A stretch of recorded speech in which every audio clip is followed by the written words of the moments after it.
Guys, this is Camford15. I am back at it with another video for you guys, and I am back with another My Hero Academia manga chapter review. And man, what a freaking chapter. What a hype chapter. Again, they're freaking, man, this story is gonna be so good going forward. And geez Louise, this chapter again is good. Now, again, fair warning, I'm reading out the chapter. I'm giving a chapter review based on what, the early chapter leaks have came out with, the unofficial translations for the chapter. But here, we get a pretty good chapter and a very hype ending to this chapter. And essentially, we see the return of three characters in a whole. But for starting off the chapter, we see the return of two characters we haven't seen, hell, since season 3. Well, by the anime logic, but if you're gonna go by an arc logic, since the hero licensing exam arc, and that is Shindo Yo and Nagame Tatami. Yes, those two characters. We have not seen them since the back half of season 3, which is freaking crazy. I'm like, okay, this is what I like to see. We're actually bringing in more of the students from other schools and everything and stuff like that. And essentially, what they're doing in this chapter is they were essentially supposed to go to this area where there was like these refugees, these civilians that are out in hiding and stuff like that. And they're supposed to make sure and go check up on them, see if they're okay, and eventually get them to safety, get them to a safe location, because we know from the last chapter, they're starting to put some people into school, centers, and stuff like that, even though it's selected people. But it seems like they're going to try to find more people and try to put them in safe. And the city they're in is kind of abandoned, kind of dangerous, and stuff like that. And, they got a report saying that there was a very, dangerous villain activity going on in the area. We say who later in the chapter the villain is. But again, like I said, it's pretty cool to see that we're getting some characters that weren't really, they had a little bit of flesh out, when they were introduced, but not too much. Here, they get a little bit of a flesh out, and it's pretty cool to see these characters again, I'm not gonna lie. Eventually, you have Shindo and Nakagami, again, that's hard to pronounce those names, Nakagame. They show up to essentially this building, and you have these outcasts, these civilians who are just sitting there, and essentially they're like, yo, you guys need to move to a whole different, place. You need to get somewhere safe and everything. And essentially, again, since Hero Society is literally has crushed and crumbled, and people have lost faith in the heroes, essentially you have the main leaders like, bruh, you kids go home and go play freaking hero. Listen, we're not taking orders from you. And essentially you have Shindo like, listen, we're here to help. We're here to get you to safety. We're here to protect you. And that's when the guy replies and he's like, protect us? Y'all said that the last time after this whole war that happened, and you guys didn't protect nobody. We're in shambles and stuff like that. And we expect to listen to you guys? Man, please get the hell out of here and go play child play or something like that. And I'm like, yeah, it's gonna be really freaking tough to get the freaking civilian population on the hero side, which again is why I'm gonna further hammer home the point saying this is why Deku is gonna be the greatest hero ever, because he's gonna not only save all of Japan, but this man is going to essentially save Hero Society and probably make a new Hero Society on what it truly means to be a hero and stuff like that. So, that'll happen. And two, the people are like, listen, we're staying in this building, whether you like it or not. This building means something to us. So guess what? You guys are gonna go. You guys need to go because we're not gonna listen to you. And I'm like, okay, fine. Eventually, Shindo and Nakagame, they both leave.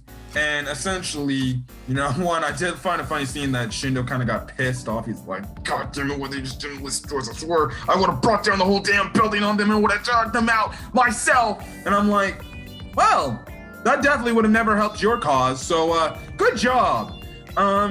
Eventually they get a comms report from hold on, as I'm looking through the chapter, they get a comms report telling them that a dangerous enemy is freaking there and everything. And they're like, look, get the hell out of there now. This is a like priority alert. You need to go and stuff like that. The person's on the comms name is Ichijiro. Essentially, Ichijiro is essentially telling, yo, you need to get out of there. This villain, like, there's a villain approaching and it's a top priority villain. You need to get up out of there. Essentially, you know, what Shindo tells Nakagami, he's like, listen, go get the obviously the civilians. Tell them we're gonna take them safely because there's a villain in the area. I'll stay here and I'll take care of the villain. And essentially, Nakagami is like, but what about you? And he's like, don't worry about me. I got this. Lo and behold, and mention it, these are third-year students. In the respective schools.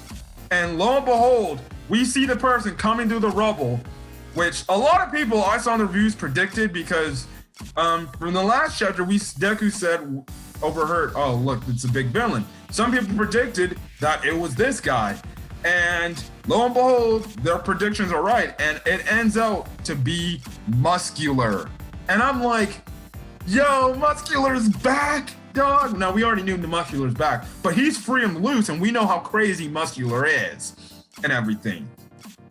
And essentially, he's like, well, look at it. Look who it is. It's nice little freaking superheroes and stuff like that.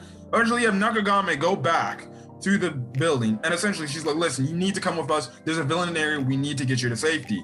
But essentially the civilians are like, forget this. We're here to protect our home. This is our building and stuff like that. Next thing you know, you hear a smash going on, and this is when we see Shindo getting essentially pulverized, essentially in the same position Deku was to this guy in the same, you know, back in season 3, back in the training camp arc. You know, he's getting pulverized and everything, and essentially, yeah, Muscular like, oh, you're gonna die, you freaking puny hero and everything. Eventually, it looks like Shindo's like, oh, really? You thought you got me? He tries to essentially do his quake powers on him and try to disrupt him, essentially kind of split him apart, I guess, from what he said. Essentially, he said he was going to turn him into muscle mincemeat. But what Muscular does to counteract that, he's like, oh, really? Yeah, that's a nice strategy you got there. But I'm just going to add some more muscle, which is only going to increase my durability to your little attack. And right when it looks like he's going to go in for the final blow, the final kill, we hear a smash, because obviously the panel has a smash. And lo and behold, Muscular gets pushed away pretty far. And lo and behold, the next panel, the final panel of the chapter, has Deku holding Shindo in his arms, looking badass as all hell. He's got the freaking, the Gran Torino freaking scarf. His mask is pulled down. That ripped shed of a mask is pulled down. And he says, Muscular, and stuff like that. And essentially, that's when Muscular is like, wait a second. I heard that voice for her before. I know that voice. And that's where the manga chapter ends off. I don't know, because the unofficial translations didn't specify if we were gonna get a manga chapter next week, but I would be fucking pissed if we actually get a break, because I'm like, no, I need to see this content. I need to see this. So guys, we are getting not only the reunion of Nakagami and Shindo with Deku, but we are getting Deku versus Muscular part 2. We're getting the rematch where Deku just, well, the first time barely escaped out of there because he tapped into 100% one for all.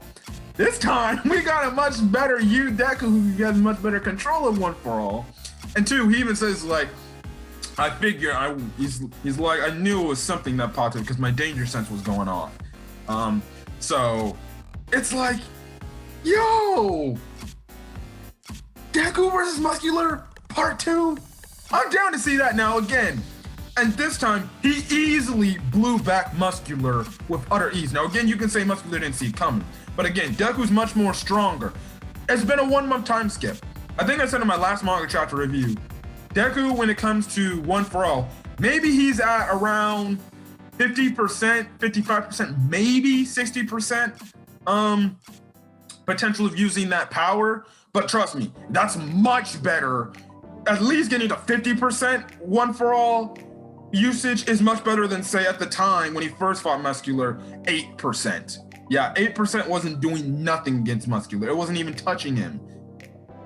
Freaking 50%, it might actually do some damage. And it's going to be very interesting to see how this fight goes. And I'm going to be very intrigued to see Muscular be like, oh, it's you! I damn near almost killed you the last time we came across each other. I feel like this is where we're going to see Deku's new powers, well, his quirks. And this time, I think Muscular doesn't know what Deku's been through the past how many times since they last met. He's got new quirks. He's much more stronger, and it seems like not Goku.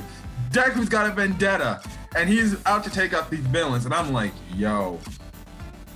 And I can't wait to see after the battle what Shindo and Nakagami say. They're like, wait, you're the kid from the freaking, you're the kid from UA who freaking was in the hero licensing exam and stuff like that.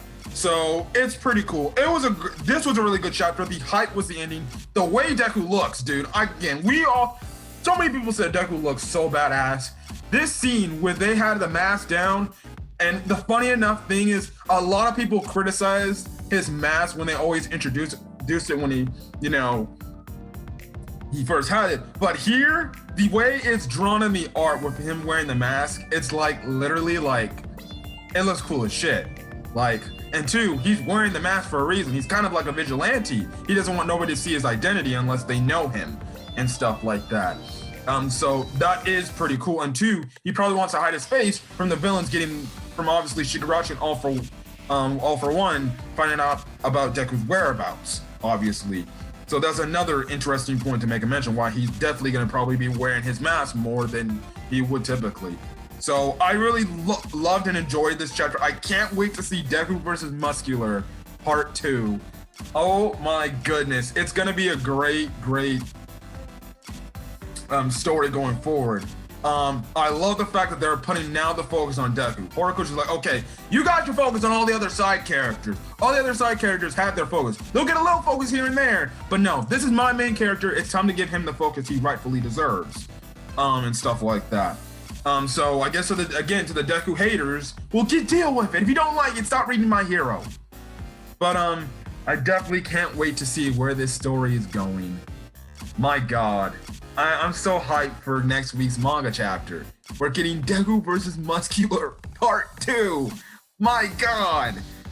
Anyways, if you guys like this video, leave a like. Put in the comment section your thoughts on this week's My Hero Academia manga chapter review, as well as hit that subscribe button to get more My Hero Academia content, whether it's a manga chapter, and also, I'm also starting tomorrow doing My Hero Academia Season 5 reviews. I don't know when this video is going up. I think it's going to go up Saturday, so by then, my My Hero Academia episode review will be up by then. And two, if you didn't know, they also confirmed or when the movie of the third My Hero Academia movie is going to be taking place. And essentially, it's going to be releasing, I think they said in July or August, in Japan. There's still no English release date whenever it's going to come to the theaters in the States, because obviously our virus situation. And they called the movie, as I pulled this thing up, they called the third movie of My Hero Academia World Heroes Mission. And which what it looks like, the poster of it looks pretty freaking cool, because it seems like they're focusing on Deku, Bakugo, and Todoroki, which I'm guessing this movie's going to take place during the time when they were training with Endeavor.